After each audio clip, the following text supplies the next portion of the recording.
Bapak-bapak sekalian, para hadirin dan pemirsa di rumah, debat calon presiden ada aturannya. Komisi Pemilihan Umum telah menentukan aturan-aturan tersebut. Dan saya rasa Bapak-bapak sekalian sudah mengetahuinya, tetapi untuk mengingatkan kita bersama, mari kita lihat tayangan berikut. Debat calon presiden dalam putaran ketiga mengusung tema politik internasional dan ketahanan nasional dibagi menjadi 6 bagian. Bagian pertama, moderator akan mempersilahkan calon presiden menyampaikan visi dan misinya masing-masing dalam waktu 4 menit. Moderator akan mempertajam visi dan misi setiap capres selama 3 menit pada bagian kedua. Sementara di bagian ketiga, moderator akan melayangkan pertanyaan yang sama kepada semua kandidat untuk dijawab dalam waktu maksimal 3 menit. Masing-masing calon presiden diberikan kesempatan 2 kali untuk saling bertanya pada bagian keempat. Kemudian pada bagian kelima, kedua calon presiden diberikan kesempatan untuk bertanya sekaligus menanggapi jawaban. Dan pada bagian akhir, setiap calon presiden kembali diberikan kesempatan untuk bertanya sekaligus menanggapi jawaban. Kemudian, setiap calon presiden akan menyampaikan pernyataan penutup dalam waktu 2 menit. Baik, Bapak-bapak sudah siap? Sebelum kita mulai, saya ingin memberikan pengantar atas debat kali ini. Negara adalah entitas yang abstrak. Keberadaan negara dalam berinteraksi dengan negara lain, dalam perannya di forum-forum internasional, akan bergantung pada presidennya. Nah, dalam kaitan inilah pentingnya seorang presiden menyampaikan apa yang akan menjadi kebijakan ketika memimpin negara sebesar Republik Indonesia dalam kancah global, regional, maupun bilateral. Itu inti dari politik internasional. Hal yang kedua adalah tentu negara harus siap di dalam menghadapi berbagai ancaman, khususnya ancaman-ancaman yang dapat mengganggu negara kesatuan Republik Indonesia. Negara juga kadang akan diminta untuk berkontribusi pada lembaga seperti Perserikatan Bangsa-Bangsa terkait dengan operasi-operasi militernya. Kira-kira itu salah satu unsur dari ketahanan nasional. Baik, Bapak dan sekalian, Bapak Ibu dan hadirin sekalian, dalam konteks itulah saat ini dalam debat calon presiden, pentingnya Bapak-bapak sekalian menyampaikan visi dan misi dalam kaitan dengan politik internasional dan ketahanan nasional. Akan dibawa kemana negara kesatuan Republik Indonesia? Untuk itu, saya akan persilakan terlebih dahulu kepada Bapak Prabowo Subianto selama 4 menit untuk menyampaikan visi misinya. Saya persilakan. Terima kasih saudara moderator. Kalau kita bicara politik luar negeri dan kita bicara tentang ketahanan nasional, mau tidak mau kita bicara tentang tujuan kita bernegara. Tujuan kita bernegara adalah tentunya mencari keamanan bersama. Tetapi kemudian yang lebih penting adalah kita mencari kemakmuran bersama. Nah, karena itu politik luar negeri mau tidak mau adalah cermin dari kondisi dalam negeri. Politik luar negeri tidak akan berarti kalau kekuatan dalam negeri kita lemah. Karena itu saya terus-menerus selalu bicara tentang bagaimana Indonesia mengamankan kekuatan nasionalnya dan mengamankan kekayaan nasionalnya. Ini yang menjadi fundamental. Kita tentunya berada dalam letak geografis yang sangat unik dan strategis. Kita berada di antara dua benua dan dua samudra besar. Lintasan perdagangan yang sangat besar meliwati jalur-jalur laut kita. Banyak negara tergantung terhadap kondisi yang aman di Nusantara ini. Tetapi kita juga tidak boleh tidak memperhatikan kondisi kita yang sebenarnya. Saudara-saudara sekalian, terlalu banyak kekayaan nasional kita yang diambil mengalir ke luar negeri. Terlalu banyak. Mungkin ini tidak menyenangkan bagi banyak orang kalau saya bicara terus mengenai hal ini. Tetapi menurut saya, ini adalah kunci daripada suatu politik luar negeri yang kuat. Kalau kita mengamankan kekayaan kita, kalau ekonomi kita kuat, kalau rakyat kita cukup makan, cukup papan, dan cukup sandang, kalau rakyat kita sejahtera, ketahanan kita akan kuat. Jadi saudara-saudara sekalian, ketahanan nasional, keamanan nasional, keselamatan nasional kita terletak kepada kesejahteraan dan kemakmuran rakyat. Tidak mungkin kita jadi negara yang merdeka, tidak mungkin kita jadi negara yang terhormat kalau rakyat kita miskin. Jadi ini menjadi dasar daripada politik luar negeri saya. Saya harus membenahi kondisi dalam negeri Republik Indonesia. Saya bersama Hatta Rajasa harus membereskan masalah-masalah di dalam negeri. Ekonomi kita harus kuat. Kekayaan nasional kita harus kita amankan, baru kita memperkuat semua sendi-sendi kekuatan nasional, dan dengan demikian kita akan disegeni oleh semua negara. Intinya adalah kita tidak ingin punya musuh. 1000 kawan terlalu sedikit, 1 musuh terlalu banyak. Kita ingin damai dengan semua orang, tapi kita cinta kemerdekaan kita. Tidak sejengkal tanah pun akan kita lepas. Kita akan pertahankan Republik Indonesia sampai titik darah penghabisan. Terima kasih.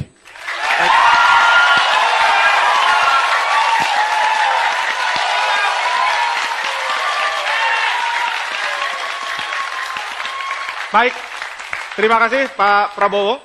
Selanjutnya saya akan persilahkan kepada Pak Joko Widodo selama 4 menit juga untuk menyampaikan visi misinya. Saya persilahkan. Assalamualaikum warahmatullahi wabarakatuh. Selamat malam, salam sejahtera bagi kita semuanya. Om Swastiastu. Yang saya hormati Bapak Prabowo Subianto, Ibu dan Bapak sekalian, saudara-saudaraku sebangsa dan setanah air. Prinsip dasar politik luar negeri kita adalah bebas aktif untuk ketahanan nasional kita. Untuk mencapai itu ada 4 prioritas yang harus kita kedepankan. Yang pertama adalah perlindungan warga negara Indonesia. Ini menyangkut TKI. Dan malam hari ini saya ingin mengucapkan duka cita yang dalam-dalamnya atas kecelakaan kapal TKI kita di perairan Malaysia. Semoga semuanya selamat. Yang kedua, masalah perlindungan sumber daya alam maritim kita dan perdagangan. Yang ketiga, produktivitas dan daya saing. Dan yang keempat adalah keamanan regional kawasan dan menjaga ketertiban dunia. Di sini saya, Jokowi dan JK punya komitmen mendukung penuh Palestina untuk menjadi negara yang merdeka, menjadi negara yang berdaulat, dan mendukung penuh Palestina untuk masuk sebagai anggota penuh Perserikatan Bangsa-Bangsa. Ibu dan Bapak sekalian yang saya hormati, untuk kepentingan di atas, tadi yang sudah saya sampaikan, ada 3 strategi diplomasi yang akan kita kerjakan, yaitu pertama antar pemerintah, yang kedua antar pelaku bisnis dengan pelaku bisnis, yang keempat antar masyarakat dengan masyarakat negara kita dengan negara yang lainnya. Politik luar negeri di atas perlu didukung oleh sebuah ketahanan nasional yang kuat. Dan pejuang-pejuang kita telah mendarmabatikan darah dan nyawanya kepada Republik ini. 2 minggu yang lalu saya ketemu Pak Sulkin GP dari Jawa Barat. Beliau bercerita mengenai waktu beliau membawa prajurit dari Jogja menuju ke Bandung, Jawa Barat. Banyak sekali, puluhan yang gugur, dan itulah tekad kami, ingin membangun ketahanan nasional kita yang kuat. Lewat apa? Yang pertama, kesejahteraan prajurit dan keluarganya harus diurus. Yang kedua, lewat modernisasi alat-alat pertahanan, termasuk di dalamnya pertahanan cyber dan pertahanan hibrid. Kemudian yang ketiga, yaitu mengenai modernisasi dan industri pertahanan yang kita punyai harus kita perkuat lagi. Kami Jokowi JK yakin bahwa pergeseran geopolitik dan geoekonomi dari Barat menuju ke Asia harus kita hadapi, karena inilah sebenarnya kesempatan kita menjadi sebuah negara besar. Oleh sebab itu ke depan kita harus memenangkan pertarungan ini, pertarungan di samudra, pertarungan di maritim. Ke depan kita ingin Indonesia menjadi sebuah poros maritim dunia. Kita ingin menang di laut. Kita ingin negara ini berwibawa. Kita ingin negara ini dihormati. Terima kasih. Wassalamualaikum warahmatullahi wabarakatuh.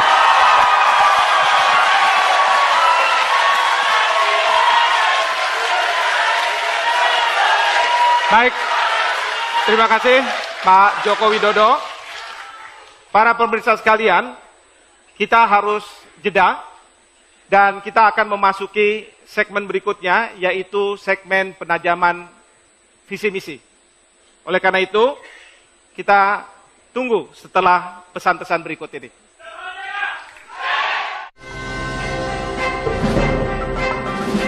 Perlindungan terhadap sumber daya manusia. Sumber daya alam. Pertanyaan saya adalah, bagaimana yang akan Bapak jalankan terkait dengan perlindungan terhadap sumber daya alam ini? Hal yang kedua, tadi Bapak juga mengatakan bahwa akan ada modernisasi terhadap alutsista TNI kita. Pertanyaannya adalah, bagaimana memodernkan alutsista itu tanpa mengundang kekhawatiran dari negara-negara lain, khususnya negara tetangga kita. Saya persilahkan dalam waktu 2 menit. Terima kasih. Jadi kekayaan laut kita ini sangat besar sekali. Kalau boleh kami sampaikan, dari data yang saya baca, ada 300 triliun karena illegal fishing itu menjadi hilang. Oleh sebab itu, ke depan kita harus mempunyai sebuah drone, sebuah pesawat tanpa awak yang kita pasang di 3 kawasan. Dan dengan drone ini kita bisa melihat di mana ada kekayaan maritim kita yang diambil oleh kapal-kapal yang masuk ke wilayah perairan kita. Drone ini ada 3 kegunaan. Yang pertama untuk pertahanan kita, yang kedua bisa untuk mengejar kalau ada illegal fishing, kemudian yang ketiga juga bisa kita pakai untuk mengejar kalau ada illegal logging. Artinya bahwa drone ini selain kita memperbaiki alutsista kita, juga kita pakai untuk bukan hanya untuk pertahanan, tetapi juga hal-hal yang berkaitan dengan ketahanan ekonomi kita. Tentu saja ini harus diperjelas terlebih dahulu, batas-batas laut kita seperti apa. Oleh sebab itu, ke depan perbaikan IT, perbaikan dalam rangka nantinya kalau ada perang cyber, perang hibrid, saya kira drone ini sangat diperlukan sekali. Bisa saja untuk pusat komandonya bisa di Sulawesi, bisa di Kalimantan, bisa di Sumatera atau di Jakarta. Tetapi lingkup 3 wilayah itu di barat, di tengah, dan di timur itu harus dibangun. Karena tanpa ini kita akan sulit mendeteksi adanya pencurian-pencurian kekayaan laut kita. Kalau ini dilakukan, kita bisa melihat di titik mana, di ordinat mana mereka mencuri dan langsung bisa kita kerahkan. Apakah angkatan laut kita, apakah kalau ini menyangkut masalah pertahanan, bisa saja kita juga serang dengan angkatan udara kita atau kita drop dengan angkatan darat kita. Saya kira cara-cara inilah yang lebih efisien dan alat itu juga tidak mahal-mahal amat. Oleh sebab itu, inilah pertahanan ke depan, pertahanan cyber dan juga pertahanan hibrid. Terima kasih. Baik, terima kasih. Terima kasih Pak Joko Widodo. Selanjutnya saya akan bertanya kepada Pak Prabowo. Tadi juga Pak Prabowo menyampaikan tentang kekayaan nasional. Saya duga ini juga sumber daya alam.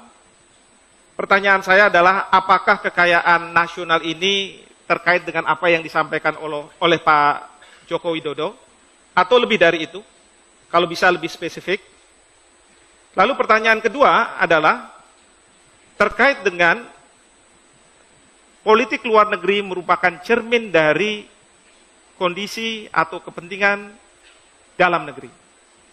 Kalau boleh saya tanya di sini, apa yang menjadi kepentingan nasional kita saat ini ketika kita berhadapan dengan negara-negara yang mempunyai hubungan secara bilateral maupun negara-negara besar yang ada di kawasan.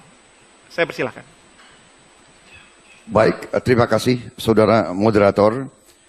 Jadi yang saya maksud dengan kekayaan nasional adalah seluruh kekayaan yang menjadi milik bangsa Indonesia. Kekayaan tambang, kekayaan di laut dan di darat, kekayaan di atas permukaan bumi dan di dalam permukaan bumi dan di dalam perairan. Jadi bumi, air dan semua kekayaan alam yang terkandung di dalamnya. Itu yang saya maksud dengan kekayaan nasional kita. Ya.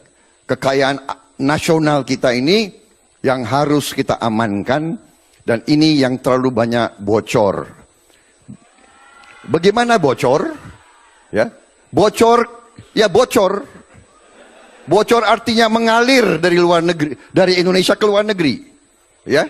Jadi, kalau sebagai contoh, boksit bahan untuk aluminium, kita jual gelondongan sebagai bahan baku.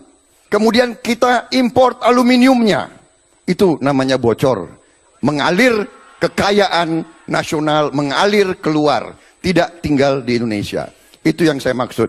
Kemudian cermin dari politik luar negeri, cermin dari kondisi dalam negeri. Kalau rakyat kita miskin, kalau banyak huru hara di Indonesia, kalau banyak ketidakpuasan, kalau kita tidak punya kekuatan, pesawat terbang kita kurang, peluru kita kurang, helikopter kita kurang, polisi kita gajinya kurang, hakim kita gajinya kurang. Kalau demikian, kita tidak punya wibawah ke luar negeri. Kita tidak akan didengar, kita tidak akan dihormati. Bahkan sebaliknya, kita akan dilecehkan. Di ujungnya, kita boleh berdiplomasi dengan kata-kata, tapi ujungnya bangsa-bangsa lain hanya akan lihat kekuatan nasional Indonesia. Kekuatan real Indonesia bagaimana? Kalau ada orang yang mengklaim laut kita, bisa nggak kita pertahankan? Kalau ada orang yang mengklaim pulau-pulau kita, menduduki bahkan, bisa nggak kita menangkal mereka dan mencegah mereka? Itu yang saya maksud Pak. Dengan politik luar negeri, cermin dari kondisi dalam negeri kita. Kalau kita lemah di dalam negeri, kita tidak punya nilai tawar ke bangsa-bangsa lain. Kalau kita kuat ekonomi kita, kalau rakyat kita makmur, kita punya kemampuan, baru kita akan didengar dan dihormati. Mungkin kalau kita lemah, kita akan diganggu terus. Kalau kita kuat, kita bisa bertahan. Terima kasih.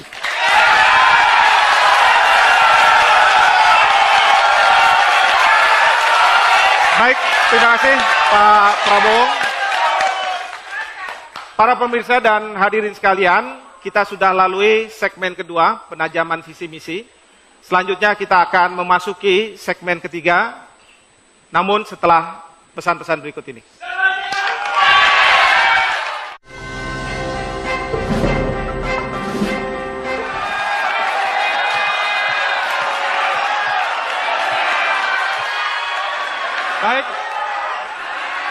Baik, terima kasih para pemirsa sekalian. Kita sudah memasuki segmen ketiga sekarang. Segmen ini saya akan bertanya dengan pertanyaan sama kepada kedua calon presiden. Saya akan membacakan supaya pertanyaannya betul-betul sama. Indonesia merupakan sebuah negara yang kerap kepentingannya berbenturan dengan negara lain. Dari perspektif politik internasional dan ketahanan nasional. Bagaimana Bapak menangani berbagai dinamika yang ada? Seperti masalah penetapan batas, masalah klaim tumbang tindih dengan negara tetangga, bahkan penanganan para pencari suaka, tanpa merusak hubungan baik antar negara.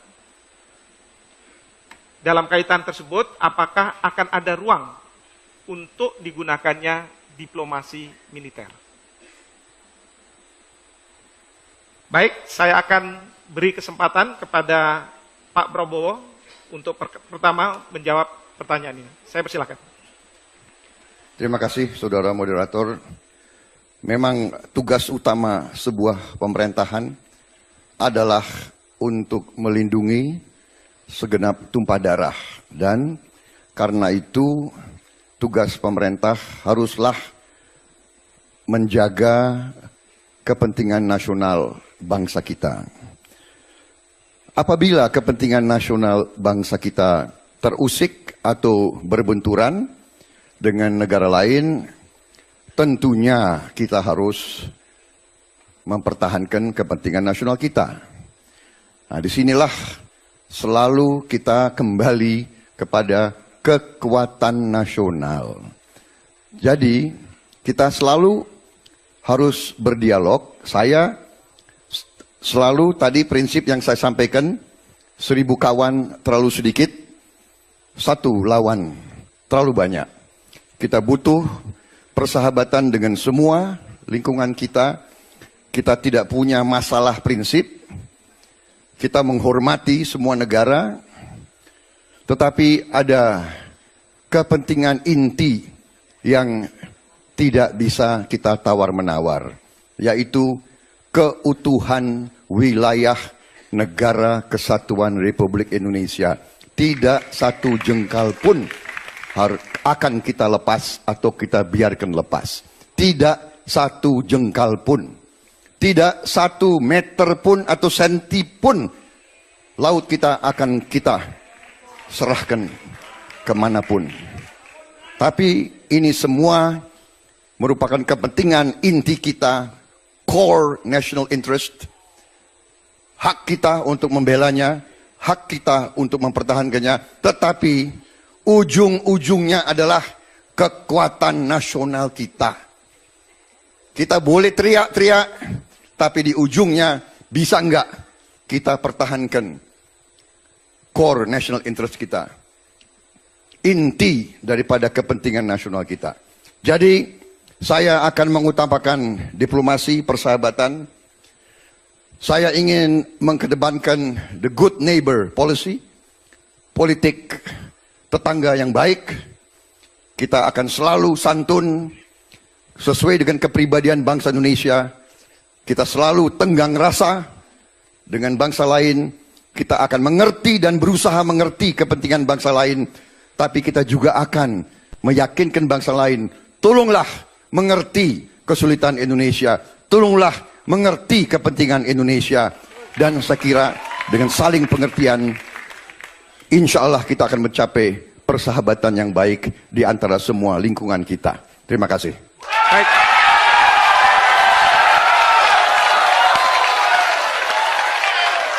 Baik, terima kasih Pak Prabowo. Pertanyaan yang sama, saya akan tujukan juga kepada Pak Joko Widodo. Saya ulang saja Pak, supaya tidak lupa. Indonesia merupakan sebuah negara yang kerap kepentingannya berbenturan dengan negara lain.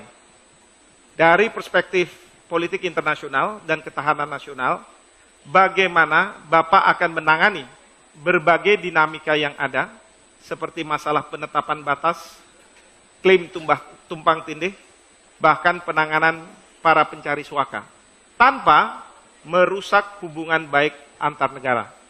Dalam kaitan tersebut, apakah akan ada ruang untuk digunakannya diplomasi militer? Saya persilahkan.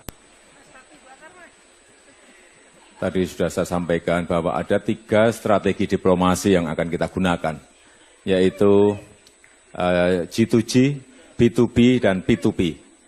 Oleh sebab itu, kalau ada sebuah benturan, ada dinamika dengan negara yang lain, masalah tapal batas, tentu saja yang kita utamakan, yang kita kedepankan terlebih dahulu adalah diplomasi pemerintah dengan pemerintah.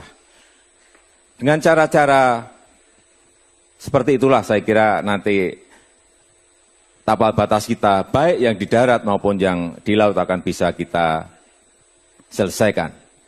Tetapi kalau yang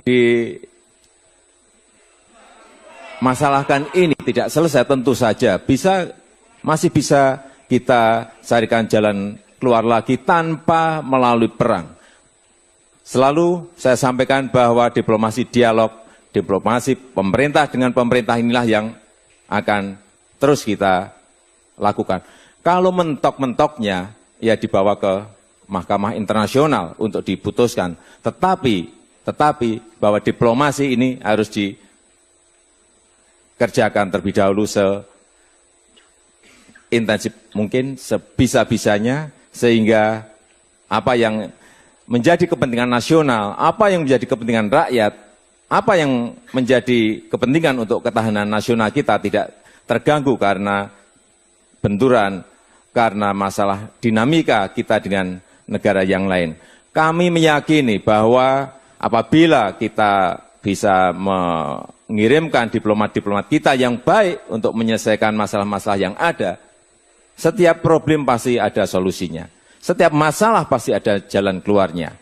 Itulah saya kira diplomasi yang ingin kita ke depan, dan baik mengenai tapal batas, baik mengenai pencari suaka, semuanya kita lakukan lewat diplomasi dan tanpa berpikiran bahwa kita ingin mengedepankan lewat senjata atau lewat perang. Saya kira itu yang bisa saya sampaikan. Terima kasih. Baik.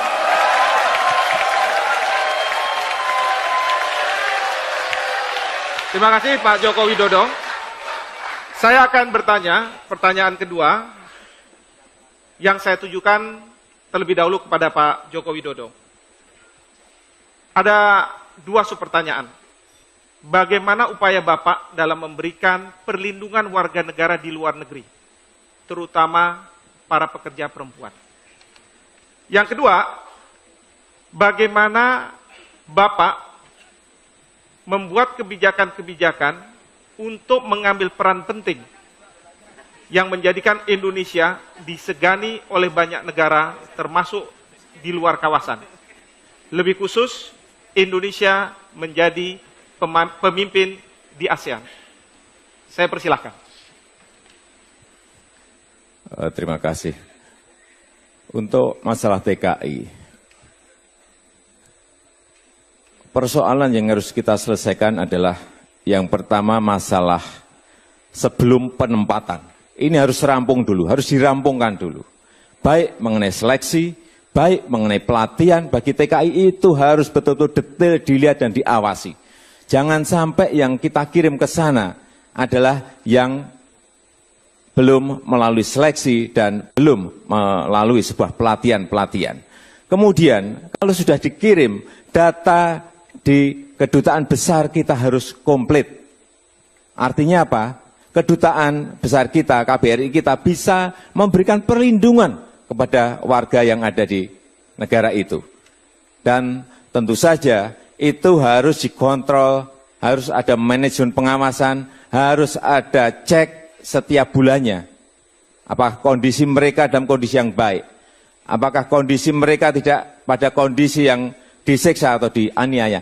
Ini tugas KBRI, terutama di negara-negara yang TKI-nya banyak. Kemudian yang ketiga juga, kita tidak usah mengirim kepada negara yang tidak mempunyai undang-undang perlindungan yang jelas terhadap TKI. Lebih baik kita moratorium saja. Kita harus tegas hal-hal seperti ini, karena ini menyangkut nyawa, menyangkut warga negara kita yang ada di negara yang lain, dan menyangkut harkat martabat kita. Kemudian yang kedua, mengenai peran penting kita. Saya kira kita pernah jaya saat kita mengadakan konferensi Asia Afrika. Ini bisa kita ulang, tadi di depan sudah kami sampaikan, apabila kita bisa membangun sebuah poros maritim dunia yang baik, sehingga peran kita di situ jelas. Negara yang lain akan mau tidak mau berkepentingan terhadap kita, mau tidak mau akan mendekati kita, karena mereka mempunyai kepentingan untuk masuk ke dalam perairan kita. Peran-peran seperti itulah yang menjadi kunci negara kita berwibawa, negara kita dihormati, dan peran-peran seperti itulah yang akan dilihat oleh negara yang lain, bahwa kita memang negara yang wajib dihormati mereka, bahwa kita adalah negara yang memang wajib disegani oleh mereka. Kuncinya ada di situ. Terima kasih. Baik.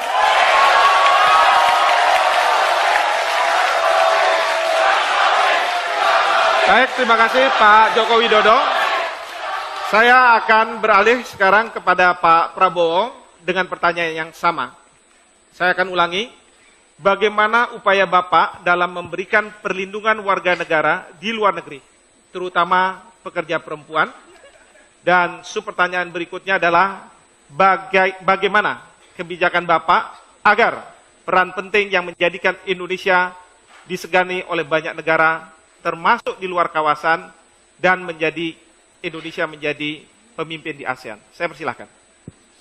Terima kasih saudara moderator. Tenaga kerja kita yang kerja ke luar negeri, mereka berangkat karena terpaksa. Mereka berangkat karena di Indonesia tidak ada lapangan kerja. Mereka bekerja karena mereka harus mencari sesuap nasi untuk menghidupi anak-anak mereka atau orang tua mereka. Mereka datang dari tempat-tempat yang sangat miskin. Saya punya pengalaman langsung karena saya pernah tinggal di luar negeri. Selalu saya lihat mereka di Timur Tengah, di Malaysia, di mana-mana. Dan saya pernah punya pengalaman untuk membantu satu tenaga kerja wanita dari Nusa Tenggara Timur, daerah Atambua. Dia datang dari keluarga 10 anak yang sangat miskin. Dia pergi pada usia dia baru 15 tahun. Dan akhirnya dia teraniaya, tersiksa, dan akhirnya dia snap psikologis, dia membunuh majikannya, dan akhirnya kita harus membantu dan menyelamatkan nyawanya. Jadi intinya adalah karena kemiskinan yang mendalam di daerah-daerah yang tertinggal. Karena itu, saya dalam hari ini sependapat dengan Pak Jokowi. Iya, kalau beliau punya pendapat yang bagus, saya hormati dan saya katakan itu memang bagus. Kita harus menseleksi dan kita harus mendidik dan kita harus menyiapkan dan kita harus mensertifikasi. Karena masalahnya adalah banyak tenaga kerja yang diselundupkan. Jadi ini adalah illegal human traffic. Ini bukan tenaga kerja yang disiapkan.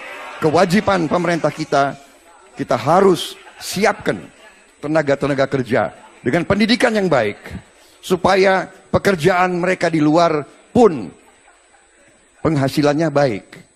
Tidak hanya jadi tukang sapu, tidak hanya jadi pembantu rumah tangga. Ini membutuhkan uang. Uang hanya ada kalau ekonomi baik. Ini menyangkut jawaban pertanyaan kedua. Peran penting Indonesia. Indonesia hanya akan disegani bukan karena konferensi yang banyak. Indonesia akan disegani kalau rakyatnya sejahtera, rakyatnya makmur, rakyatnya bisa makan, bisa bekerja, bisa ke sekolah, bisa dapat rumah sakit dan pelayanan kesehatan yang baik. Terima kasih. Baik.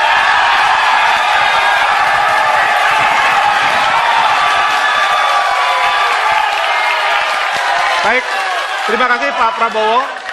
Para hadirin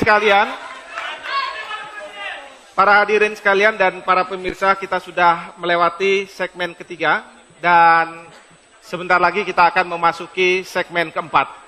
Oleh karena itu, para pemirsa di rumah untuk setia bersama kami setelah pesan-pesan berikut ini.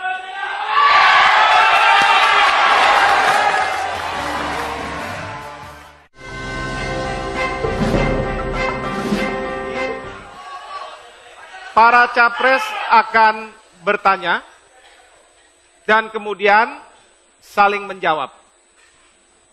Ada waktu 1 menit bagi capres untuk bertanya dan kemudian capres yang lainnya akan menjawab dalam waktu 2 menit. Ini memang di Indonesia demokrasi sangat luar biasa. Kalau saja pemirsa mendengar apa yang terjadi di ruangan ini, kita akan bangga bahwa Indonesia memiliki demokrasi seperti ini.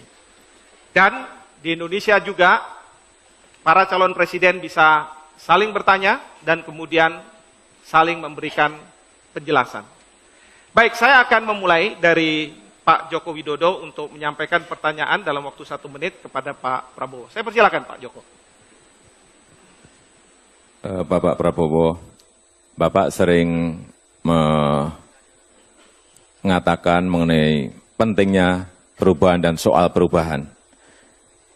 Pertanyaan saya, bagian yang mana dari kebijakan luar negeri pemerintah sekarang yang harus diubah?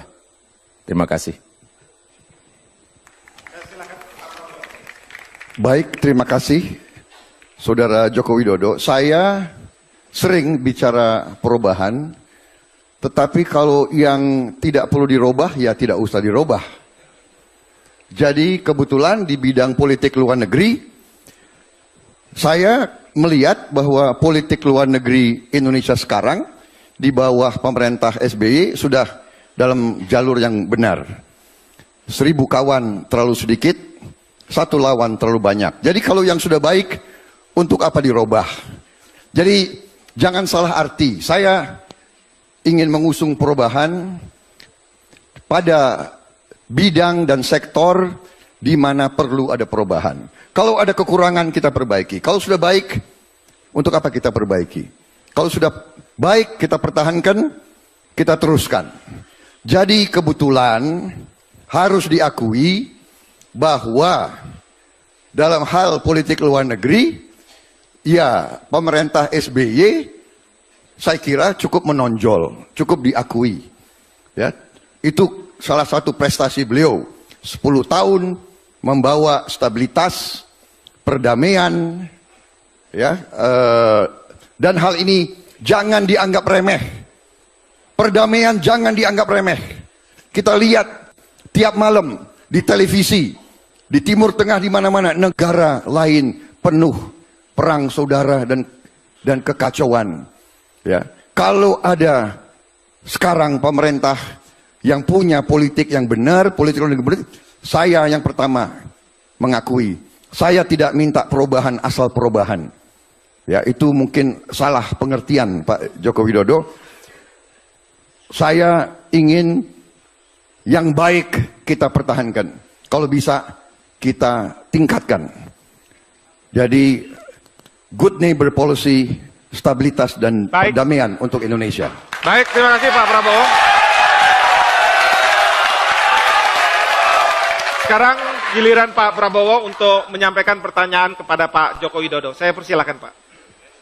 Pak Joko Widodo, bagaimana pendapat Bapak tentang peran Indonesia dalam WTO, World Trade Organization, Organisasi Perdagangan Dunia?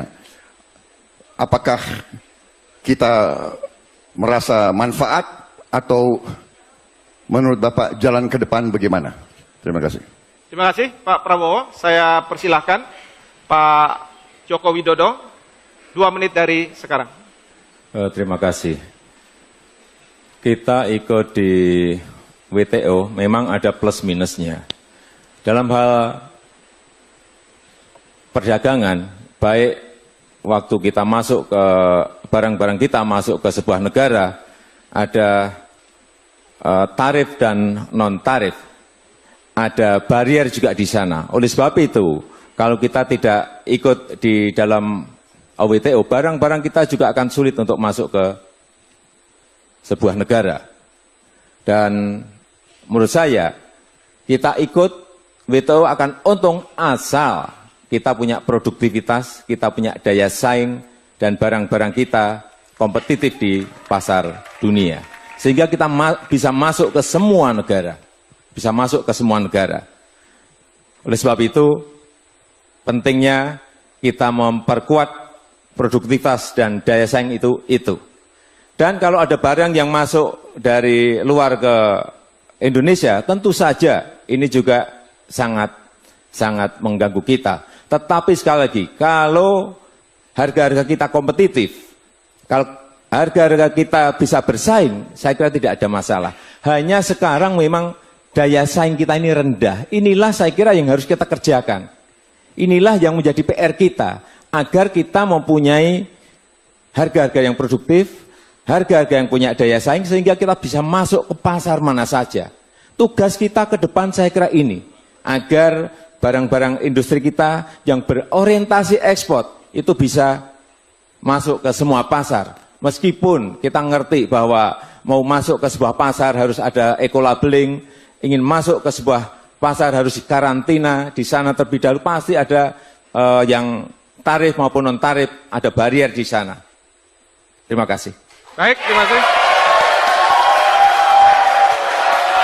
Terima kasih Pak Joko Widodo. Selanjutnya saya persilakan Pak Joko Widodo untuk menyampaikan pertanyaan kepada Pak Prabowo Subianto. Saya persilakan. Terima kasih. Bapak Prabowo, ancaman terbesar apa yang sedang dan mungkin dihadapi Indonesia? Dan bagaimana mengatasinya? Terima kasih. Baik, terima kasih Pak Joko Widodo pertanyaannya. Saya akan persilakan Pak Prabowo untuk menyampaikan dalam waktu 2 menit. Saya minta klarifikasi, apakah ancaman dari luar negeri atau ancaman dari dalam negeri, Pak Joko Widodo? Dua-duanya saya kira, Pak. Baik. Enggak, Bapak tanya ancaman terbesar, ya.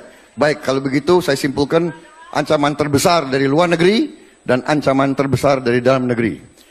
Baik, saya lihat ancaman terbesar dari dalam negeri adalah bahwa ada negara-negara lain atau negara-negara tertentu yang akan mengklaim wilayah nasional kita di laut maupun berbagai pulau. Jadi ini menurut saya harus kita siap menghadapi. Kalau ancaman yang terbesar dari dalam negeri menurut saya adalah kemiskinan yang saya selalu dengung-dengungkan, terutama adalah kekuasaan bangsa Indonesia sendiri atas kekayaan alamnya. Ini menurut saya ancaman terbesar.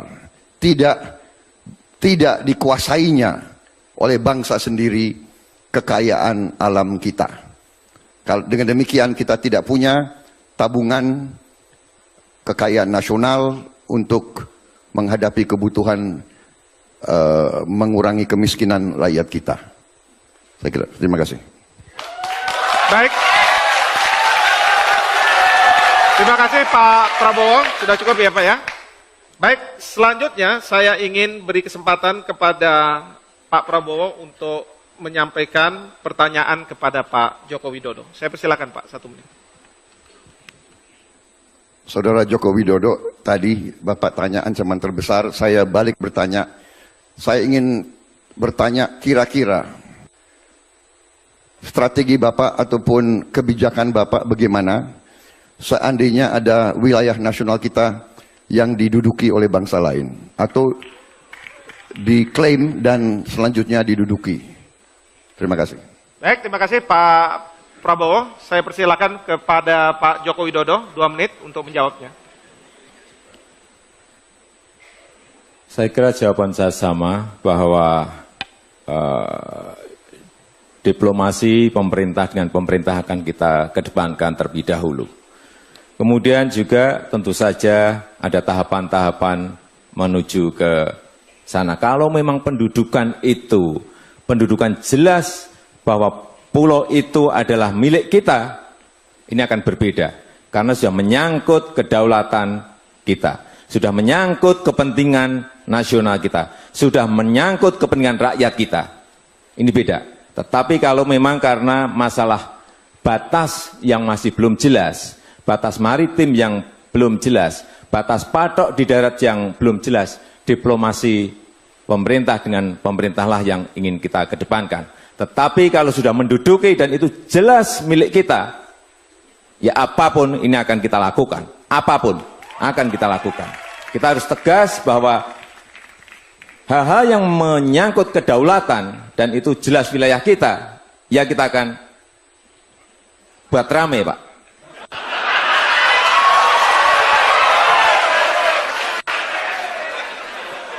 Enggak, karena jangan dipikir saya tidak bisa tegas. Karena tegas menurut saya adalah berani memutuskan dan berani mengambil risiko. Risiko itulah yang akan saya ambil sebagai pimpinan nasional. Kalau memang betul-betul mereka menduduki wilayah yang merupakan kedaulatan kita. Apapun akan saya pertaruhkan. Terima kasih. Terima kasih Pak Joko Widodo. Tadi ada kata-kata tegas, Pak Prabowo juga. Kalau boleh tegas, boleh senyum ya Pak ya. Terima kasih, senyum penting Pak. Para pemirsa sekalian, kita sudah menyelesaikan segmen keempat. Dan kita harus tunggu ke segmen berikutnya, yaitu segmen kelima, di mana para calon presiden akan bertanya, kemudian yang lainnya akan memberikan jawaban, lalu ditanggapi oleh calon presiden berikutnya, dan kemudian ditanggapi lagi. Dan ini akan, menurut saya, semakin seru. Oleh karena itu, jangan kemana-mana, tunggu pesan berikut ini.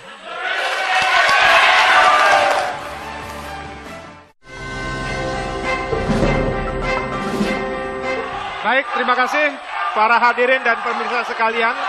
Kita akan memasuki segmen kelima. Segmen ini akan dibagi sebagai berikut. Ada pertanyaan dari calon presiden yang satu, kemudian akan dijawab oleh calon presiden berikutnya. Pertanyaan dalam waktu 1 menit, jawaban dalam waktu 2 menit, kemudian akan ditanggapi jawaban tersebut selama 2 menit, dan kemudian tanggapan tersebut akan ditanggapi lagi. Saya akan memulai dengan Bapak Prabowo Subianto untuk bertanya kepada Bapak Joko Widodo. Saya persilahkan, Pak. Terima kasih, Saudara Moderator. Saudara Joko Widodo, Bapak sering bicara tentang drone, tentang teknologi tinggi, dan sebagainya. Salah satu tentunya kalau kita bicara drone dan sebagainya, masalah satelit menjadi sangat strategik di dalam ketahanan nasional kita. Masalahnya adalah waktu pemerintahan dipimpin oleh Ibu Megawati Soekarno Putri, Indonesia menjual perusahaan yang sangat strategik, yaitu Indosat. Pada saat Indosat memiliki 2 posisi geostasioner di atas wilayah udara kita. Saya bertanya, apabila Bapak jadi presiden, apa langkah Bapak? Apakah pusat itu? Baik, Terima kasih. baik, terima kasih Pak Prabowo. Saya persilakan Jokowi untuk menjawab pertanyaan tersebut. Iya, masalah drone ini adalah kita ingin melompati sebuah alutsista yang konvensional menuju ke alat pertahanan yang berteknologi tinggi. Ini penting sekali karena wilayah kita ada 17.000 pulau yang harus kita awasi dan ke laut kita yang begitu luasnya. Oleh sebab itu drone di 3 wilayah ini penting sekali, meskipun kita kalau punya drone pun masih satelitnya masih ikut menyewa ke negara yang lain. Tetapi ke depan kalau kita tidak memulai sekarang, kapan lagi kita harus mulai? Drone-nya bisa kita beli sekarang dan alih teknologinya bisa kita lakukan. Satelitnya pun juga bisa kita sekarang nebeng dulu, tetapi harus punya target bahwa kita harus punya satelit sendiri pada suatu saat. Ada targetnya. Dan yang kedua mengenai Indosat. Ini perlu kami sampaikan bahwa saat itu tahun 98 itu krisis berat. Dan pada saat Ibu Megawati menjadi presiden saat itu,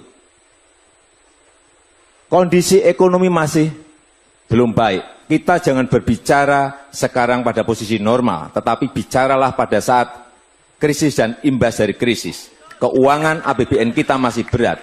Oleh sebab itu, waktu Indosat kita jual, seharusnya kita juga harus melihat ada klausul apa di situ. Klausulnya jelas bahwa bisa kita ambil kembali. Hanya sampai sekarang belum kita ambil. Oleh sebab itu, ke depan saya kira kuncinya hanya satu. Yaitu kita buyback kembali. Kita ambil kembali saham itu dan menjadi milik kita lagi. Oleh sebab itu, ke depan ekonomi kita harus di atas 7%. Terima kasih. Baik, terima kasih Pak Joko Widodo. Saya persilakan Pak Prabowo untuk menanggapi.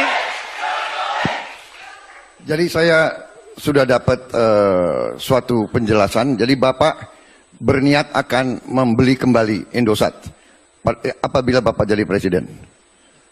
Begitu. Jadi berarti memang itu Bapak akui sebagai sarana strategis yang harus dikuasai oleh bangsa Indonesia dan yang memang seharusnya tidak dijual ke bangsa lain. Begitu. Terima kasih. Baik, cukup Pak Prabowo. Kalau sudah cukup, saya persilakan Pak Joko Widodo untuk menanggapi. Pak Prabowo, tadi sudah jelas sekali saya sampaikan bahwa saat itu adalah saat kondisi krisis dan masih terimbas krisis. Bayangkan kalau kita kondisi krisis, kemudian kita membutuhkan uang, kita membutuhkan anggaran untuk menggerakkan ekonomi kita, dan yang kita punyai, yang bisa kita jual adalah barang itu, tentu saja itu akan dilakukan. Dengan catatan, tadi saya juga sudah saya sampaikan, bahwa itu masih bisa kita beli lagi. Saya kira dalam jual beli seperti itu, jual beli saham pun kita bisa jual dan kita bisa beli kembali. Tetapi untuk hal-hal yang sangat strategis ke depan, saya kira memang ini harus menjadi incaran kita pertama, bahwa Indosat harus kita beli kembali. Tentu saja dengan harga yang wajar. Jangan sampai kita membeli dengan harga yang tidak wajar. Dan peran itu harus dilakukan oleh pemerintah yang akan datang. Jangan menyalahkan pemerintah yang dulu, karena pemerintah yang dulu juga kondisionalnya berbeda. Kondisi krisis dengan kondisi normal itu jelas sangat berbeda. Kondisi pada saat normal dengan kondisi saat rupiah kita jatuh saat itu juga sangat berbeda. Kondisinya sangat berbeda. Sehingga tidak bisa dibandingkan saat 98, saat 2003, dan saat sekarang 2014. Kondisinya jelas sangat berbeda. Hanya kita tentu saja tidak usah melihat ke belakang. Kalau saya inginnya melihat ke depan. Ke depan itu harus diambil lagi dan kita pakai untuk tadi satelit, kita pakai untuk mengembangkan drone kita, dan ke depan kita ingin agar pertahanan kita, baik pertahanan cyber, pertahanan hibrid harus kita punyai. Terima kasih. Baik, terima kasih kepada Pak Joko Widodo. Selanjutnya saya akan persilakan Pak Joko Widodo untuk memulai pertanyaan kepada Pak Prabowo Subianto. Saya persilakan Pak, 1 menit. Terima kasih. Bapak Prabowo, kita ingin membangun industri pertahanan nasional kita. Untuk itu telah diproduksi Panzer Anoa. Ini gagasannya Pak JK dan terlaksana. Dan pada saat yang sama, pemerintah juga membeli tank Leopard. Tank Leopard ini berat, kurang lebih 60-an ton. Bagaimana pendapat Bapak mengenai hal ini? Terima kasih. Terima kasih Pak Joko Widodo. Pak Prabowo, saya persilakan. Baik, terima kasih. Jadi, mengenai pemilihan alat peralatan pertahanan, tentunya sudah melalui rangkaian pembahasan dan penelitian daripada pihak-pihak yang berwenang. Kementerian Pertahanan, Angkatan Darat, dan selanjutnya. Jadi kalau kita lihat, ada yang berpendapat bahwa main battle tank sejenis Leopard mungkin tidak cocok untuk wilayah Indonesia. Ternyata itu adalah pandangan yang keliru. Pandangan yang keliru. Main battle tank bisa dipakai di sebagian wilayah Nusantara. Pertama. Kedua, kita juga sangat aktif berperan dalam PBB. Kita sekarang punya pasukan di Lebanon, kita punya pasukan di Kongo, kita punya pasukan di Afrika Tengah. Kalau tidak salah pasukan perdamaian kita sekarang adalah 4.000 prajurit. Dan kadang-kadang ini tidak hanya peacekeeping, tapi juga peacemaking, peace enforcement. Dalam hal peacemaking, di mana ancaman threat daripada lawan sangat tinggi, saya kira main battle tank sejenis Leopard akan sangat-sangat berguna bagi pasukan TNI. Jadi saya merasa tidak ada masalah. Anoa kita butuh, tapi kita juga butuh main battle tank, dan kita butuh helikopter, dan kita butuh jet fighter generasi kelima, kita butuh kapal selam, kita butuh banyak sekali. Untuk itu ekonomi kita harus kuat, Pak Joko Widodo. Itulah perjuangan saya dan Pak Hatta Rajasa. Pak Joko Widodo, silakan menanggapi jawaban dari Pak Prabowo. Saya persilakan. Kalau menurut saya, yang pertama masalah Panzer Anoa. Ini harus dikembangkan terus oleh industri pertahanan kita. Tidak hanya Panzer Anoa saja, mungkin nanti ada Panzer Banteng dan lain-lainnya. Sehingga kita betul-betul mempunyai kekuatan pertahanan yang kita produksi sendiri. Yang pertama, kita ingin itu. Dan yang kedua masalah tank Leopard. Menurut saya, tank ini terlalu berat, Pak Prabowo. Beratnya kurang lebih 62 ton. Lewat jalan kita aja, saya kira jalan kita akan rusak semuanya. Apalagi lewat jembatan kita. Jembatan kita jelas tidak kuat menahan tank seberat 62 ton. Oleh sebab itu, kembali lagi, setiap kita ingin membeli sebuah alutsista, mestinya harus dihitung apakah medan kita cocok dengan barang itu. Apakah wilayah kita cocok dengan itu? Apakah cuaca di sini cocok dengan barang itu? Dan kembali lagi, saya tetap ingin agar ke depan industri pertahanan kita dikembangkan dengan baik, ditingkatkan dengan baik, diberi anggaran yang baik, sehingga betul-betul kita mempunyai industri pertahanan yang baik, sehingga kita disegani oleh negara-negara yang lain dan tidak tergantung dengan peralatan pertahanan alutsista dari luar. Terima kasih. Baik, terima kasih Pak Joko Widodo. Saya persilahkan Pak Prabowo untuk menanggapi apa yang disampaikan oleh Pak Joko Widodo. Silakan Pak Prabowo. Jadi Saudara Joko Widodo, saya kira pandangan atau pendapat tentang alutsista yang cocok dan tidak cocok itu kita percayakan dan kita serahkan kepada para pakar yang sudah melakukan riset dalam sejarah perang terakhir, dalam perang Vietnam. Vietnam Utara menyerbu ke Vietnam Selatan pakai main battle tank, Pak Joko Widodo. Ya. Mereka pakai main battle tank buatan Rusia. Ya. Jadi ada anggapan bahwa tank sebesar 60 ton dan 70 ton tidak cocok di wilayah-wilayah Indonesia, itu tidak sepenuhnya benar. Ya. Jadi saya sependapat, tapi saya sependapat dengan Bapak, kita harus memperkuat industri dalam negeri, ya, itu, dan saya sangat mendukung setiap usaha untuk benar-benar membuat industri dalam negeri. Ya, jadi itu jangan kita ragukan. Tetapi tank Leopard ini sudah merupakan keputusan Angkatan Darat, keputusan TNI.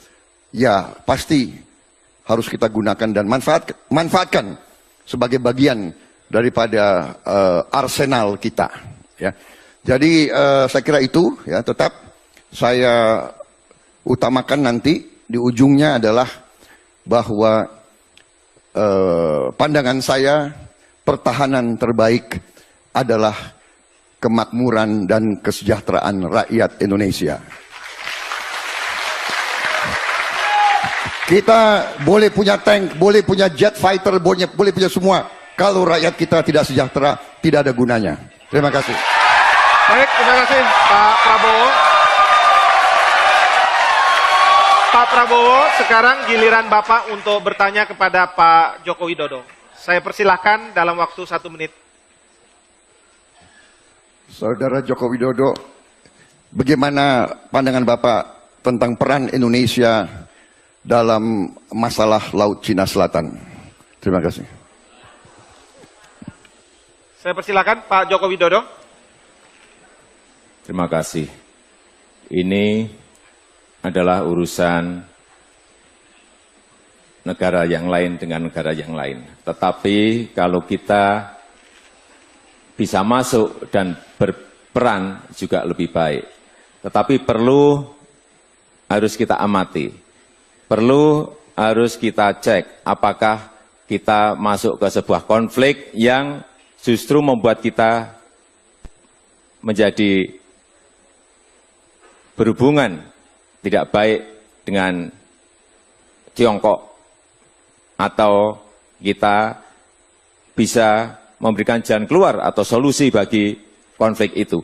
Kalau kita yakin kita bisa mencarikan jalan keluar dengan strategi diplomasi yang kita punyai, saya kira kita masuk saja. Tetapi kalau kita tidak yakin, tidak mempunyai keyakinan bahwa kita bisa menyelesaikan itu, saya kira kita tidak usah ikut-ikutan dalam sebuah konflik yang memang belum jelas arahnya mau kemana.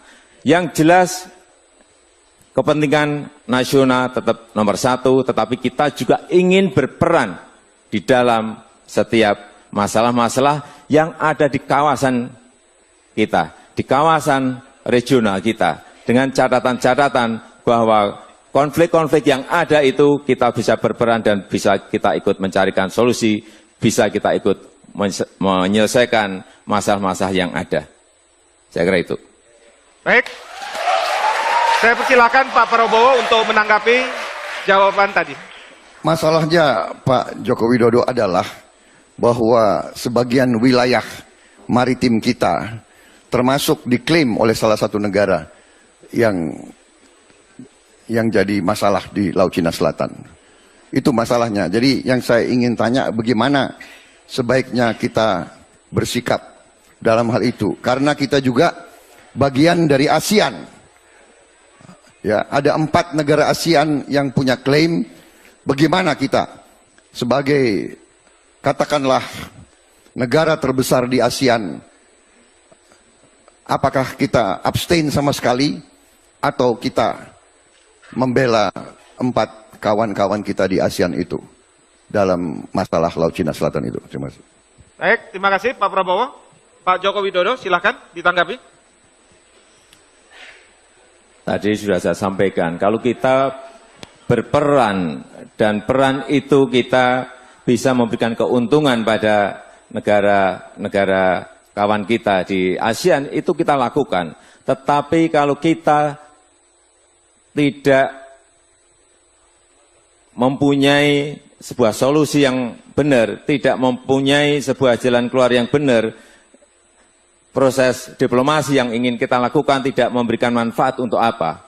Setahu saya, apa yang terjadi di Laut Tiongkok itu, kita tidak mempunyai konflik sama sekali masuk di dalam area yang ada.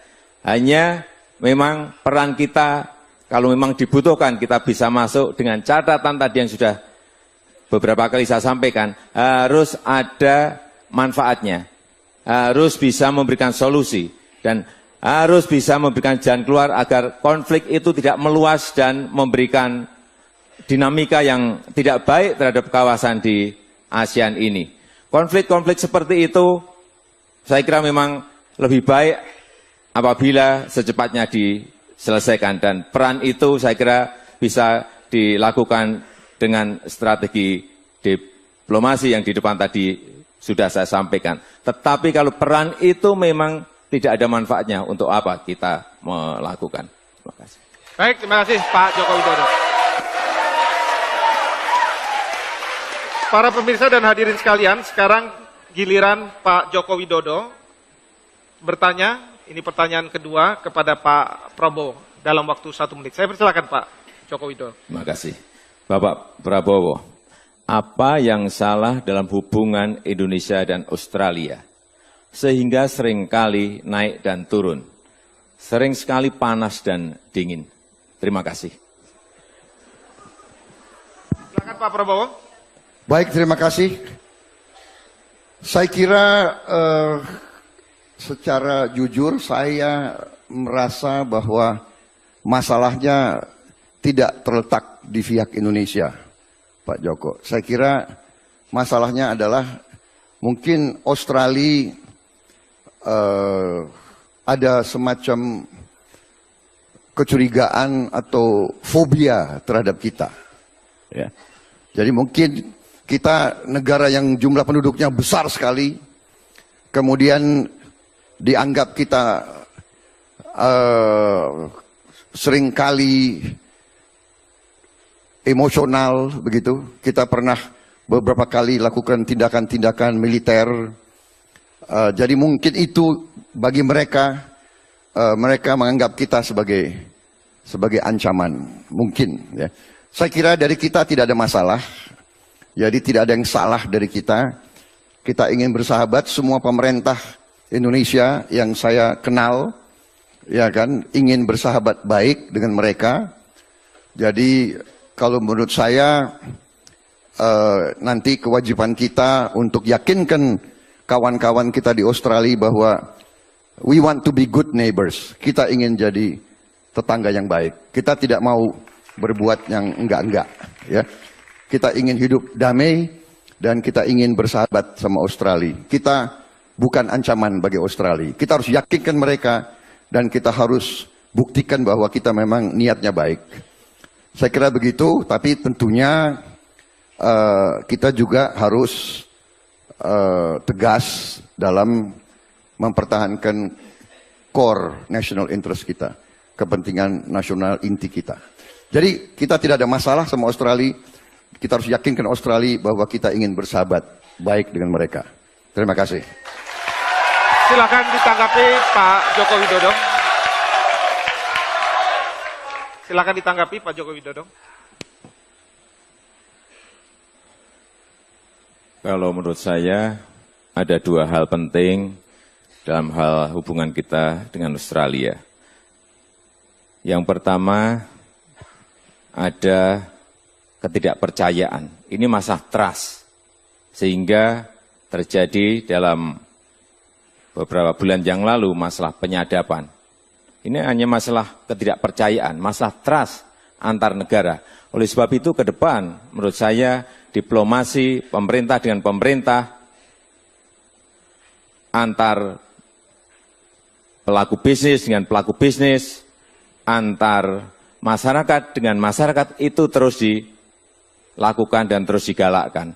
Inilah yang akan mengurangi ketegangan itu dan inilah yang akan mengurangi konflik-konflik yang ada, gesekan-gesekan yang ada antara Indonesia dan Australia. Dan diplomasi budaya merupakan diplomasi budaya, diplomasi pendidikan, tukar-menukar budaya, tukar-menukar pendidikan. Saya kira juga merupakan sebuah diplomasi yang terus kita harus galakkan. Kemudian yang kedua masalah kewibawaan. Menurut saya kita ini dianggap sebagai negara yang lebih lemah. Oleh sebab itu ke depan masalah kehormatan negara, masalah kewibawaan negara, ini harus menjadi catatan khusus bagi Presiden. Jangan sampai kita ini dilecehkan, jangan sampai kita ini diremehkan gara-gara kita dianggap lemah dan tidak berwibawa. Itu menurut saya. Baik, terima kasih. Selanjutnya saya akan persilakan Pak Prabowo untuk menanggapi apa yang disampaikan oleh Pak Joko Ya, Widodo. saya kira tanggapan Pak Joko Widodo sebetulnya sejalan dengan jawaban saya. Ya, Bapak bilang trust, saya bilang mereka curiga sama kita harus yakinkan mereka bahwa kita bukan ancaman sama mereka. Kita ingin jadi good neighbor, kita ingin jadi tetangga yang baik. Jadi sebetulnya dalam hal ini kita sama, Pak.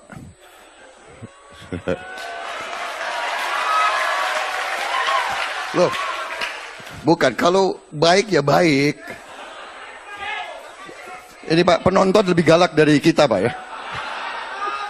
Penonton galak-galak gimana? Kayak nonton bola aja. Jadi dalam hal itu benar kita harus build up trust, kita ingin damai, kita tidak mau macam-macam. Tetapi bahwa kita dianggap lemah, kita harus cek ke diri kita. Jangan-jangan memang kita lemah. Saudara-saudara, kalau hitung-hitungan Pak, kalau hitung-hitungan main catur, dia hitung ini apa itu pionnya berapa, kudanya berapa, kan begitu. Kalau negara dia hitung kapal selam kita berapa, pesawat terbang kita berapa, yang bisa terbang berapa, ya kan? Jangan-jangan 2 skuadron tapi nggak bisa terbang. Jadi gitu. Jadi kita nggak mau dianggap lemah.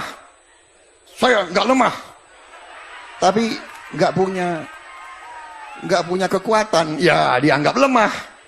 Jadi karena itu, marilah kita bangun kekuatan ekonomi Indonesia. Saudara-saudara. Terima kasih Pak Prabowo. Pak Prabowo dan Pak Joko Widodo. Pertanyaan ketiga untuk segmen ini akan kita lanjutkan setelah jeda-jeda ini. Jadi Bapak-Bapak sekalian bisa turun minum untuk sementara. Pemirsa, kita akan kembali setelah pesan-pesan ini.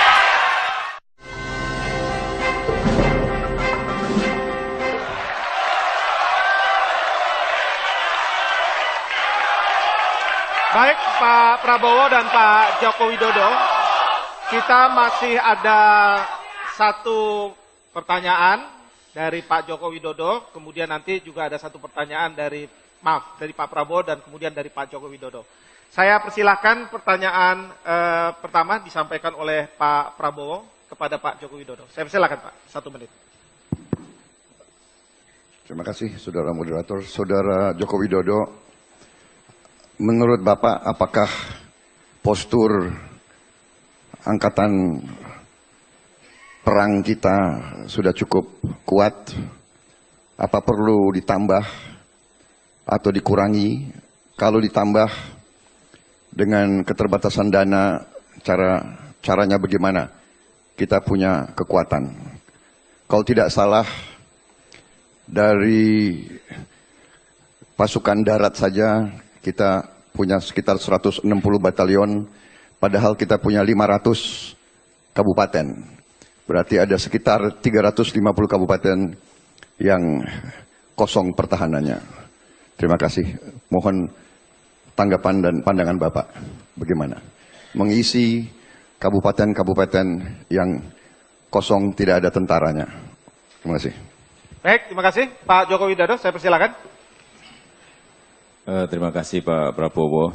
Kita tahu semuanya bahwa anggaran untuk pertahanan kita sekarang ini mencapai kurang lebih 80 triliun.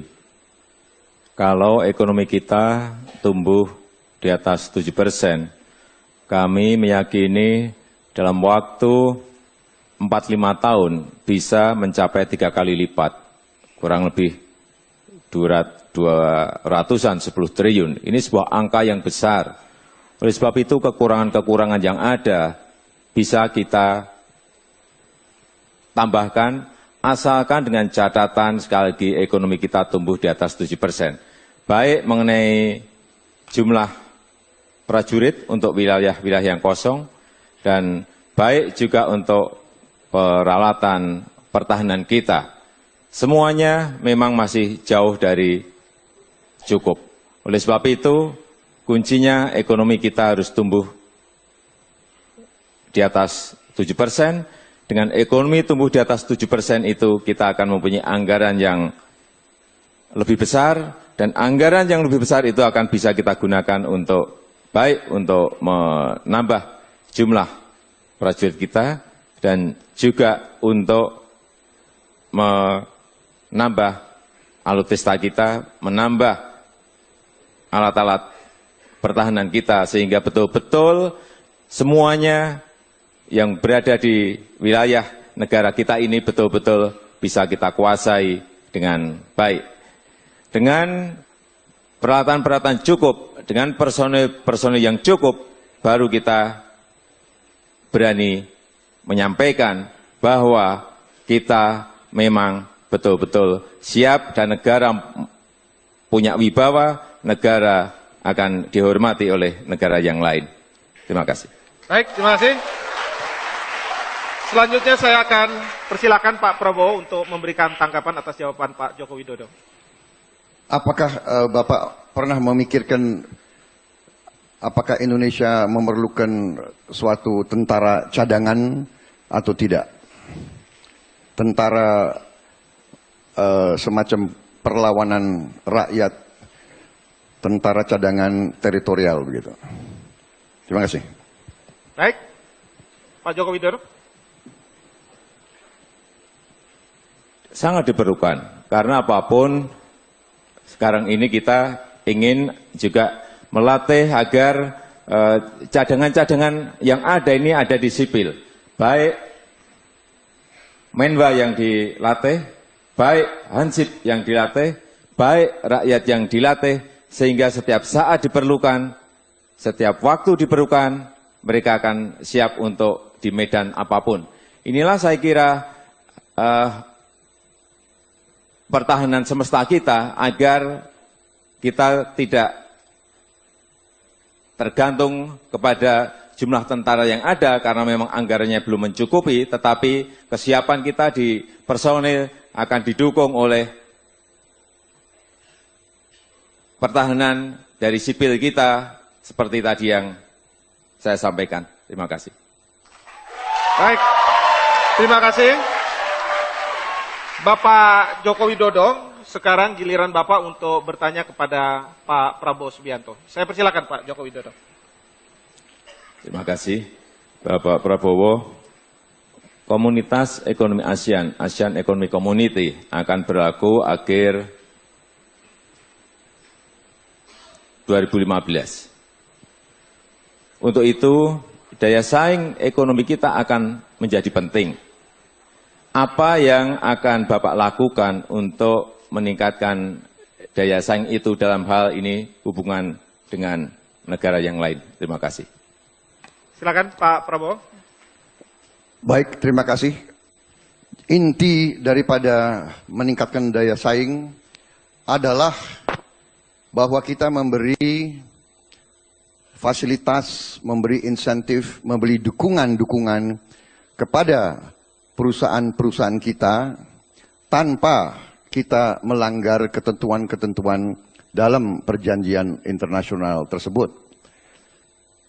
Insentif-insentif yang bisa diberikan, pendidikan, kredit-kredit yang diperlancar, perizinan yang dipermudah, kemudian lahan-lahan yang dipermudah, banyak sekali yang bisa dilakukan oleh sebuah pemerintahan yang ingin mengunggulkan perusahaan-perusahaan nasional untuk bisa bersaing di suatu komunitas yang nantinya akan datang ke kita.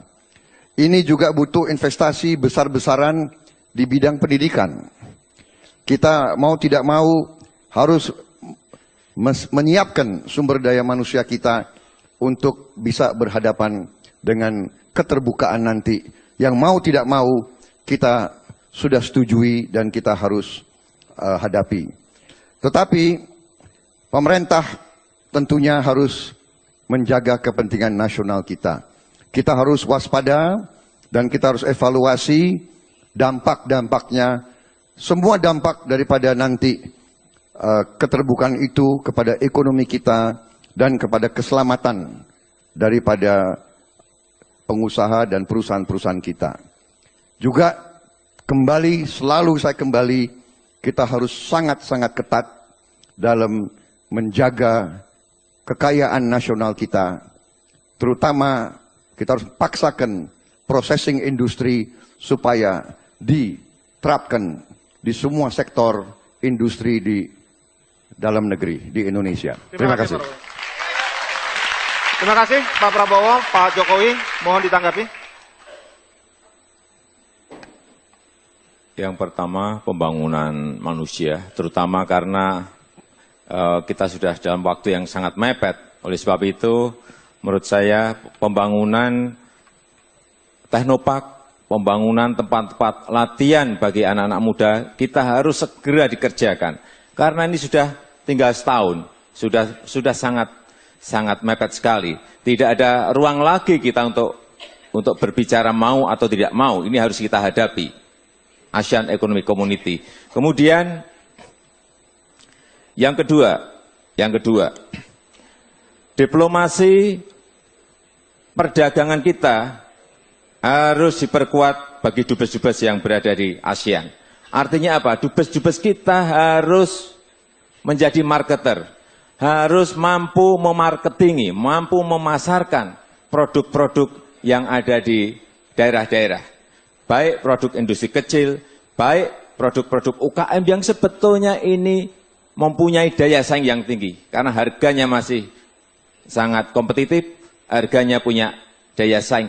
Hanya perlu mereka diberikan ruang untuk memasarkan produknya ke luar negeri. Oleh siapa? Oleh dubes-dubes kita. Kita ingin ke depan dubes-dubes kita, diplomasinya 80% harus diplomasi di bidang perdagangan. Mereka harus bisa mencari pasar bagi produk-produk kita, mereka harus bisa bernegosiasi, dan mereka harus bisa melakukan transaksi. Sehingga kita betul-betul bisa menyerang ke sana terlebih dahulu, bukan kita yang diserang oleh produk-produk mereka. Saya kira cara tercepat itulah yang ingin ke depan kita kerjakan, jangan sampai pasar kita justru dikuasai oleh barang-barang impor. Terima kasih. Terima kasih. Selanjutnya Pak Prabowo, saya persilakan untuk menanggapi apa yang telah disampaikan oleh Pak Joko Widodo. Sebetulnya saya kurang tanggapan dari Bapak, tapi arah pembicaraan gagasan-gagasan Bapak sebetulnya tidak bertentangan dengan pemikiran saya, ya kan? Masalahnya menurut saya itu agak terlalu teoritis. Bapak sendiri mengatakan tinggal 1 tahun, ya kan? Membangun teknopark berapa lama, ya? Jadi kadang-kadang kita ini gampang dengan slogan, dengan apa ya, dengan jawaban-jawaban teoritis, tetapi masalahnya Bapak sendiri mengatakan kita tinggal 1 tahun, ya. Jadi tidak semudah itu kita, Bapak katakan kita menghadapi serangan. Ya, 1 tahun kita harus membuat industri-industri yang bisa menahan. Saya kira marilah kita realistis, investasi, ya kita benahi diri kita, hemat anggaran, hemat APBD, hemat APBN, tutup kebocoran, kurangi semua yang menghambur-hamburkan uang rakyat. Itu baru kita punya uang, kita bisa investasi, baru kita kompetitif, baru kita menghadapi serangan-serangan dari luar. Terima kasih. Baik, terima kasih Pak Prabowo. Pak Prabowo dan Pak Joko Widodo, dari sejak awal Bapak-Bapak sekalian sudah menyampaikan visi misi, lalu sudah dipertajam, bahkan Bapak-Bapak sekalian sudah menjawab pertanyaan-pertanyaan yang saya sampaikan dan kemudian diteruskan dengan tanggapan, pertanyaan dan tanggapan dari Bapak berdua. Nah, saya sekarang ingin Bapak-Bapak sekalian memberikan statement terakhir, pernyataan terakhir dari apa yang kita lakukan. Saya akan mulai dari Pak Joko Widodo untuk 2 menit. Saya persilakan. Terima kasih. Kita menyadari bahwa geopolitik ekonomi, geopolitik politik yang ada sudah bergeser dari barat menuju ke timur, dari barat menuju ke Asia. Dan kita sekarang ini berada di tengah-tengahnya, di antara Samudra Hindia dan Pasifik. Tantangan ke depan itulah yang ingin kita hadapi. Dan Jokowi JK meyakini apabila kita membangun kemaritiman kita meyakini bahwa ke depan kita akan menjadi poros maritim dunia, sehingga negara kita berwibawa, negara kita dihormati. Bapak Ibu sekalian yang saya hormati, saya ingin membacakan apa yang disampaikan dan ingin mengingatkan kembali apa yang disampaikan oleh Jenderal Besar kita, Bapak Sudirman. Beliau mengatakan bahwa satu-satunya hak milik Republik ini yang tidak berubah-ubah, meskipun mengalami soal dan perubahan, hanyalah Angkatan Perang Republik Indonesia.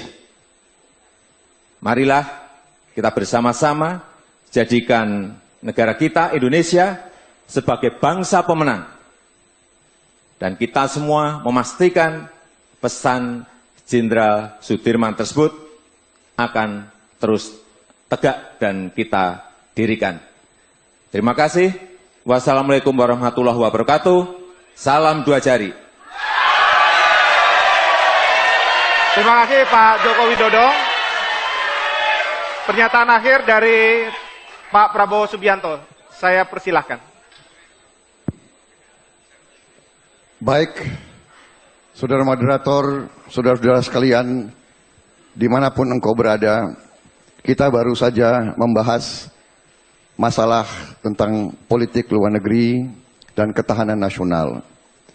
Bagi kami, bagi Prabowo Hatta, ketahanan yang paling kuat, pertahanan yang paling kuat adalah kemakmuran rakyat. Karena itu, kita harus bekerja keras untuk memperkuat ekonomi kita. Kita harus kurangi pemborosan dan kebocoran. Benar, kita harus kurangi kebocoran. Kalau kita tidak kurangi, kita tidak akan punya kekuatan. Semua hanya menjadi slogan dan impian. Kita harus melakukan penghematan besar-besaran. Kita harus melakukan disiplin pribadi. Kita harus membersihkan seluruh aparat kita. Kita harus mewujudkan suatu aparat yang bisa mempercepat pembangunan ekonomi. Kita harus hilangkan kemiskinan. Kita harus berantas korupsi. Kita harus naikkan kesejahteraan rakyat kita. Baru ketahanan kita akan kuat. Baru kita akan disegani. Tidak ada negara yang akan hormat sama Indonesia selama Indonesia lemah dan tidak punya kekayaan, tidak punya kekuatan. Karena itulah Prabowo dan Hatta akan berjuang keras untuk menyelamatkan kekayaan nasional Republik Indonesia, dan dengan demikian kita akan bangkit menjadi negara yang terhormat, yang berdiri di atas kaki kita sendiri. Terima kasih. Pak Prabowo, terima kasih. Pak Joko Widodo, terima kasih. Sebentar dulu Pak, sini. Para pemirsa sekalian, kita sudah mengikuti debat Presiden putaran ketiga yang berbicara tentang politik internasional dan ketahanan nasional. Kita sudah mendengar paparan dari calon presiden nomor urut 1, Bapak Haji Prabowo Subianto, dan juga kita sudah mendengar paparan dari calon presiden nomor urut 2, Bapak Insinyur Haji Joko Widodo, dan kita juga sudah mendengar berbagai kebijakan antara Pak Prabowo dengan Pak Jokowi. Sudah dipaparkan, sudah diperdebatkan. Sekarang giliran saudara-saudara sekalian, para pemirsa, para hadirin di sini, para pendengar di radio, untuk menentukan pilihan saudara. Pilihan pada tanggal 9 Juli 2014. Gunakanlah hak konstitusional Anda. Mudah-mudahan Anda turut di dalam menentukan jalannya negara kita yang kita banggakan, Republik Indonesia. Para pemirsa sekalian, saya juga ingin mengingatkan dalam kesempatan ini bahwa ada 2 kali debat Capres dan kemudian Cawapres, kemudian Capres dan Cawapres. Pada tanggal 29 Juni nanti akan ada debat antara calon wakil presiden, dan mudah-mudahan saudara-saudara sekalian akan bisa melihat karena akan membicarakan masalah yang sangat penting, yaitu masalah sumber daya manusia dan ilmu pengetahuan teknologi. Saya Hikmahanto Juwana, saya mengucapkan banyak terima kasih atas perhatian saudara-saudara sekalian, dan kurang lebihnya saya mohon maaf. Assalamualaikum warahmatullahi wabarakatuh.